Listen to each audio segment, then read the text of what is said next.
Kivu, Teongwa Bidjekasi est arrivé à Bukavu le vendredi 4 septembre 2020 en provenance de Kinshasa.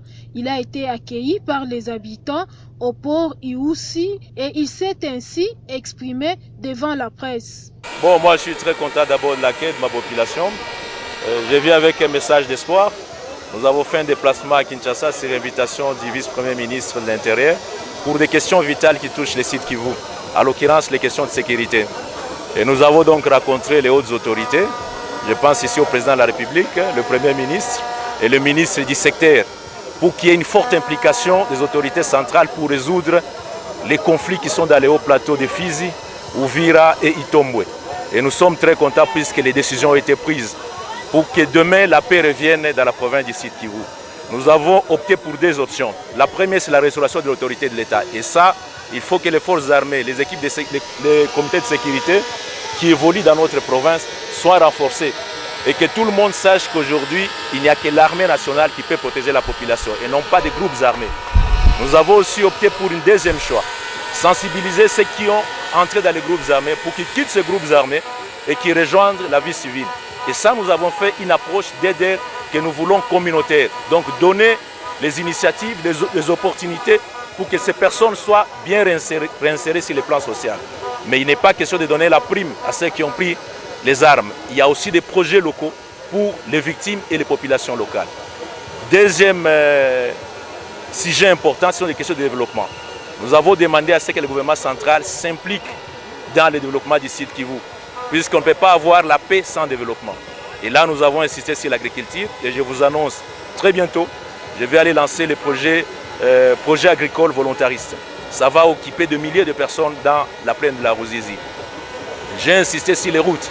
Vous avez vu le travail que j'ai entrepris ici dans la province et dans la ville de Bukavu. Donc j'ai la bonne nouvelle, la voirie, nous avons les moyens pour continuer de travailler dans la ville de Bukavu. J'ai insisté sur les routes importantes, surtout la route RN5 d'Uvira, qui est coupée aujourd'hui. Le vice-premier ministre des ITPR va arriver dans les jours prochains pour qu'on fasse l'évaluation ensemble. J'ai aussi insisté sur certains tronçons. Vous avez vu quelque temps ici la route entre l'IEA et Niantende. Je vous assure que ces travaux vont se poursuivre. La route Ruzizi Premier, là où je vais aller tout à l'heure, là aussi nous avons obtenu l'assurance que les travaux vont se poursuivre. Nous avons aussi posé le problème du fonctionnement des institutions. Depuis un temps, vous connaissez que nous faisons face à des séries comme des rétrocessions. Le président de la République, le Premier ministre, ils ont insisté. Ça fait 9 mois qu'on n'a pas reçu les rétrocessions.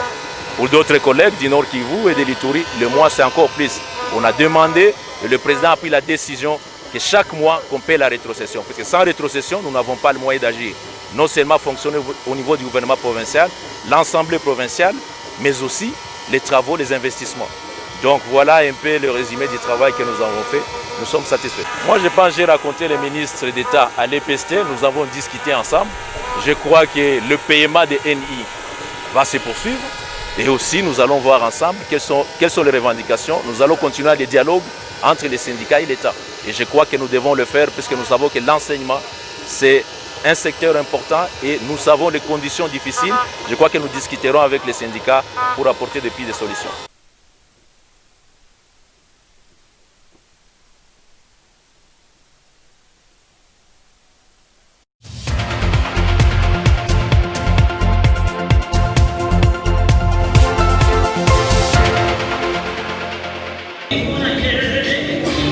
La construction des écoles, des églises et s'impliquer dans l'assistance humanitaire, telle est la mission que s'est assignée la Fondation missionnaire FMI en sigle. C'est dans ce sens que cette organisation a tenu une cérémonie d'installation de sa base d'Ngouba en commune d'Ibanda. L'activité a été présidée par le coordonnateur national de la Fondation missionnaire, Joseph Chirinda. Dans son mot, il a fait savoir que l'organisation qu'il dirige va travailler pour la réforme et la consolidation des églises. Joseph Chirinda s'est ainsi exprimé. Nous avons un programme que nous exécutons en RDC. Nous appuyons le gouvernement congolais sur le programme d'élévation des niveaux de conscience des populations. Et à Bukavu, nous avons une base qui doit aussi exécuter ces projets de missionnaires humanitaires. Et aujourd'hui, en Gouba, nous avons organisé une réunion, un atelier sur le début de ces activités.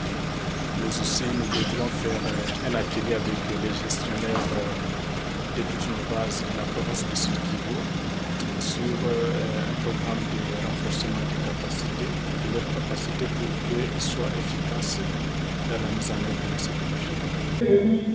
Oui, l'activité phare, c'est d'abord nous devons travailler sur les changements de mentalité avec les programmes, les services de la présidence qui s'occupent des changements de mentalité.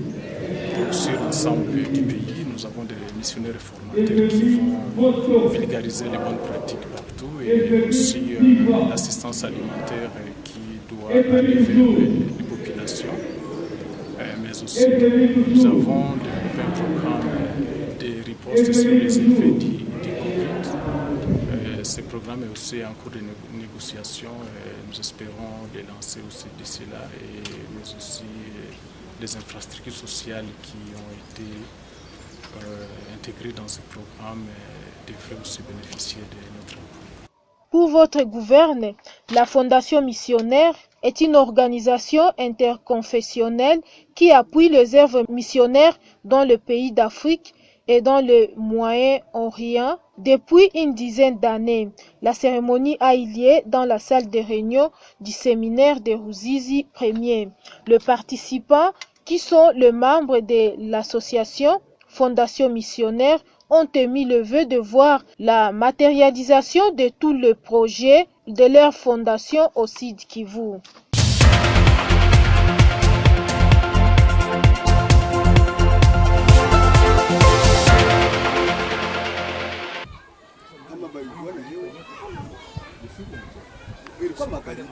La voie est redevenue libre à la circulation depuis le vendredi 4 septembre sur la route nationale numéro 5 au quartier Tchaï dans la commune de Bagira après 3 jours de barricades. C'était lors de la descente du bourgmestre de la commune de Bagira, Patience Benguea, qui s'est rendu sur le lieu pour s'enquérir de la situation. Il a constaté qu'un jeune de la SAGESEC Force Vive a mobilisé le mineur pour barricader la route avec des bois et des conteneurs. Une action à laquelle la population du quartier Tchaï s'était opposée. Ces jeunes de la SAGESEC Force Vive revendiquent au nom de la population la réhabilitation de la route, l'eau, l'électricité et l'amélioration de la sécurité. Pour la société civile du quartier Tchaï, ce jeune est à son deuxième forfait avec des barricades pour ses propres intérêts. Le bourgmestre de la commune de Bagira a promis de faire le plaidoyer. Il a aussi prodigué des sages conseils à la population.